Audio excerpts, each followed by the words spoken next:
Nga adlaw mga higala, adlaw karon nga Domingo, pitsa 28 sa bulan sa Abril 2024, katapusang Domingo sa bulan sa Abril. Tuguti nga aduna ko'y pagkapasahon nga mensahe sa pulong sa Dios na makita sa Mateo kapitulo 1 bersikulo 18 ngadto sa 24. Mateo kapitulo 18 kapitulo 1 bersikulo 18 ngadto sa 21. Nagaingon ang pulong sa Dios. Mao kini ang kaagi sa pagkatao ni Hesus Kristo.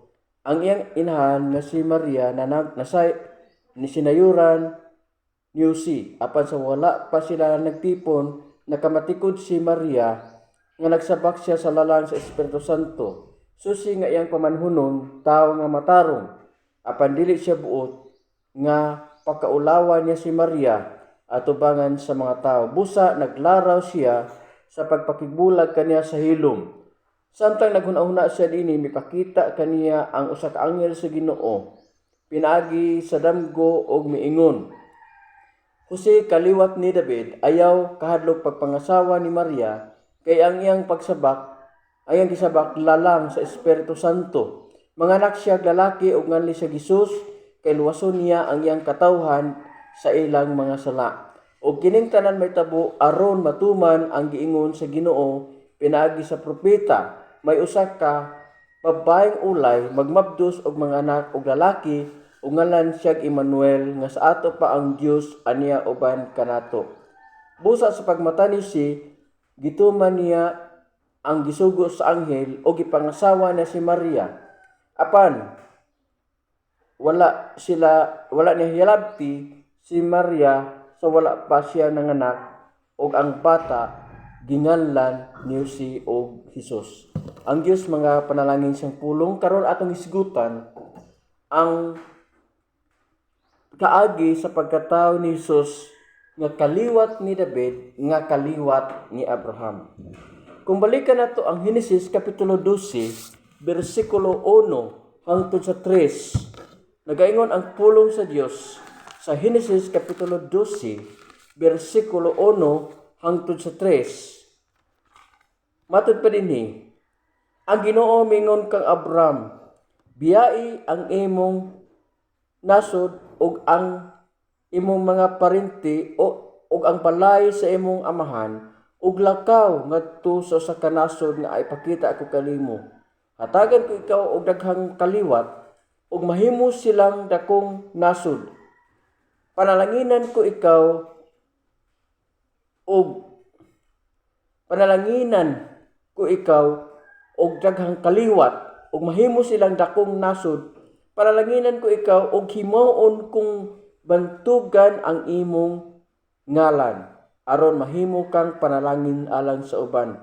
Panalanginan ko katong nagpanalangin kanimo, apan tunglohon ko katong nagtunglo kanimo, pinaagi kanimo, panalanginan ko ang tanan nga mga nasod sa kalibutan. So ang saad sa Dios ngadto kang Abraham natuman kay sumala sa Mateo 1:1, mo kini ang talaan sa kagikan ni Hesus Kristo nga kaliwat ni David, nga kaliwat ni Abraham. So ato makita nga si Hesus gituman sa Dios ang iyang saad ngadto kang Abraham nga diin adunay iyang mga kaliwat mahimong sandayong sa panalangin ngadto sa kalibutan. So atong nibaluan nga kung panayon nato basa ang Henesis, si Abraham gihatagag anak nga mao si Isaac.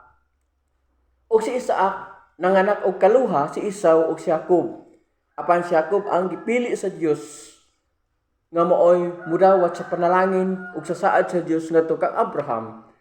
Ug si Jacob adunay 12 ka mga anak nga mga lalaki nga mao ang 12 ka mga amahan sa 12 ka banay sa Israel. So atong nitabo nga ang Israel mao ang gitsangunan sa Dios, mao ang pagtuman sa saad sa Dios ngadto kang Abraham nga mapanalanginan gayud ang tibuok kalibutan tungod sa mga usa ka nasod nga kaliwat ni David, nga kaliwat ni Abraham nga mao ang nasod sa Israel. So atong nibaluan nga ang Israel tahasan sa Dios. O doon ay gisugo ang Dios sa Israel. Sumala sa atong hisgutan sa Exodus kapitulo 19. Nagaingon ninhi Exodus kapitulo 19, nagisgot to nga kung magmatinumanon ang Israel, mahimo sila usa ka balaang nasod, mahimo sila nga usa ka katawhan, balaanong nasod og harianong mga pari og mahimo silang panalangin alang sa kalibutan. Mao man ang saad sa Ginoo kang Abraham. Pero atong hinumduman nga tan-aw na to ang kasaysayan sa Israel. Si David gisaaran sa Ginoo nga tagaan diya pug kaliwat. Nga may magtukod og templo, sumala na sa atong gisgutan sa nangaging mga pag-share nako sa pulong sa Dios. So tuod man gihatag si Solomon. Si Solomon mo ay nagtukod og templo alang sa Ginoo.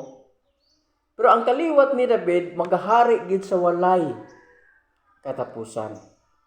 So dili si Solomon ang katumanan gyud, gitawag lang siya og partial fulfillment, pero ang ultimate fulfillment mao gayud si Ginoong Hesukristo. Murag nga sa Mateo 1:1, mao kini ang talaan sa kagikan ni Jesus Kristo, kaliwat ni David, kaliwat ni Abraham. Ngano man nga si Kristo man ang katumanan tungod kay ang Israel failure. Kung tan-aw basahon nato ang kasaysayan sa Israel, tungod sa sala ni Solomon, kasi Solomon na dala sa iyang mga asawa o mitolerate sa iyang mga asawa nga mga pagano o misimba sa mga disdiyos sa iyang asawa o nagpahimo og templo alang sa iyang asawa, iyang mga asawa, kay doon na siya ay 700 ka mga asawa o 300 ka mga puyo-puyo. Tungod ana, nga sala ni Solomon, nabiha na bahin ang Israel. Ang Northern Kingdom gipanguluhan ni Jeroboam, ang Southern Kingdom gipanguluhan sa iyang anak nga si Rehoboam. Apan sa nitabo, ang Northern Kingdom wala magmatinumanon sa Ginoo, nabihag sila sa Assyrian Empire sa tuig 700 BC. Mao gyapon ang Southern Kingdom nga di naa dito ang templo sa Dios. Nabihag, nabungkag ang templo, unya nabihag sila sa Babylonia sa 500 kapin BC. O tungod ana dito nagpuyo nga isip langyaw sa Babylonia ang katawan sa Israel. Apan gipabalik sila sa Ginoo. Pinaagi kang Haring Zero sa Persia. 70 ka tuig sila nagpuyo dito o gipabalik sila sa Jerusalem. Gituko nila ang Jerusalem, gituko nila ang templo, pero wala gyud masinati nila ang presensya sa Ginoo kay wala ang himaya sa Ginoo. Mo nag-unang karon si Israel apang saad siya nga mobalik. Pinaagi sa mga propeta nga sila si Zacarias, Hagyo og si Malakias. Ug dinhi mao na ni ang katumanan sa pagbalik sa Ginoo. Unsa may giingon nini? Matud pa dinhi nga diretso ta sa Mateo 1:21. Manganak siya lalaki ug nganli siya Jesus, kay luwason niya ang iyang katawhan gikan sa ilang mga sala.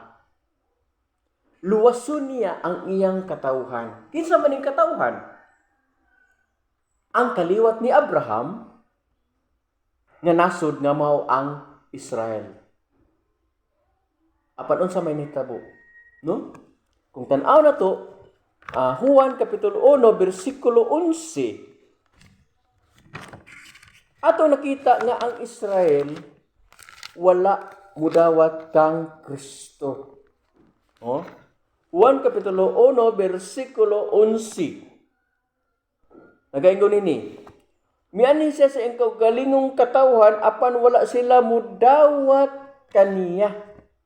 Muna'y problema na itong panahon na tungkol kay wala mudawat ang katawan sa Israel sa kaluwasan nga gi-offer sa Ginoo kanila tungod ug kanang maong kaluwasan gikan sa pagkaulipon sa sala nga mahinungdan nga naulipon sila sa mga Romano na itong panahon na. Apan wala gayon. Ang Ginoo musurrender pinaagi gyapon sa kaliwat ni Abraham, kaliwat ni David nga mao si Kristo, nagtukod siya og katawhan. O kining mga katawhan iyang giisip nga iyang mga anak. Mo nag-ingon nini sa Juan, Paneta 1:12 ug 13,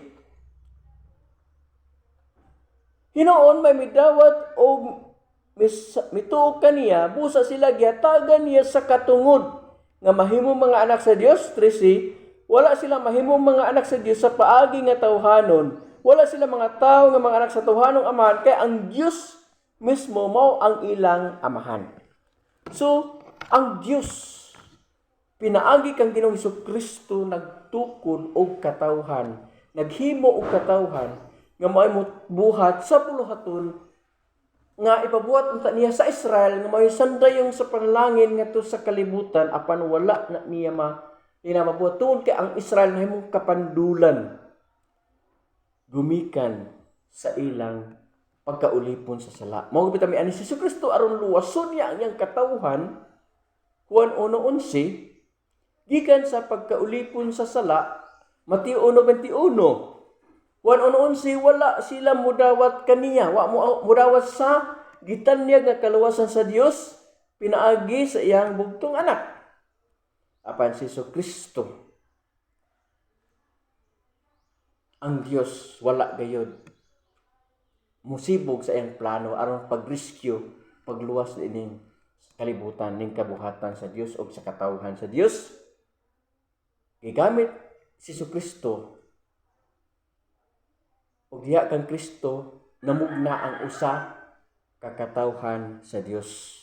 Nga kining katawhan may mobuhat sa buluhaton sa katawan sa Israel nga diin sila napakyas, nahimo sila kapandulan kay sila wala magmatinumanon ngadto sa Dios. Unsa may giingon diri sa padayta sa unahan, no? Balik ta sa Mateo 1, padayon na ta sa bersikulo 22. O kining tanan may tabo aron matuman ang giingon sa Ginoo pinaagi sa propeta. Ang usa ka babaeng ulay manganak og magmapdos og anak og lalaki og nganlan siya Emmanuel.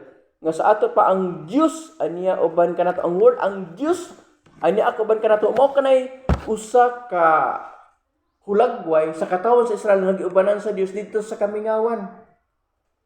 Diin nagtabernakulo ang Dios taliwala sa iyang katawan sa diya nga gipatukod ang usa ka tulda nga taguanan. Gitawag na siya nga nganong tulda nga taguanan kay diya magtagbo ang Dios ug ang iyang katawhan. Mipuyo ang Dios taliwala sa iyang katawhan. Mo ni gitawag og Emmanuel. Apan diya kang Kristo ang Dios mipuyo sa iyang katawhan. Mo na ang buti ipasabot sa pulong Emmanuel. Mi tabernakulo mo nang ingon sa bersikulo 14 sa 1:1. Ang pulong nahimong tao og nagpuyo uban kanato, nakita namo ang iyang himaya nga puno sa grasya ug sa kamaturan. Kini ang himaya nga iyang ingon nga bugtong anak sa amahan. So ato makita nga nagtabernakulo siya ang pulong. Nga ang pulong 1:1 Dios kauban kanato. Unsa may atong himuon? Klaro kayo, ang tanan nga mutuog mudawat kaniya Juan 1:12 ug 13 mahimong anak sa Dios. Isipon nga iyang anak. Gusto ka ba nga mahimong kabahin sa panimalay sa Dios?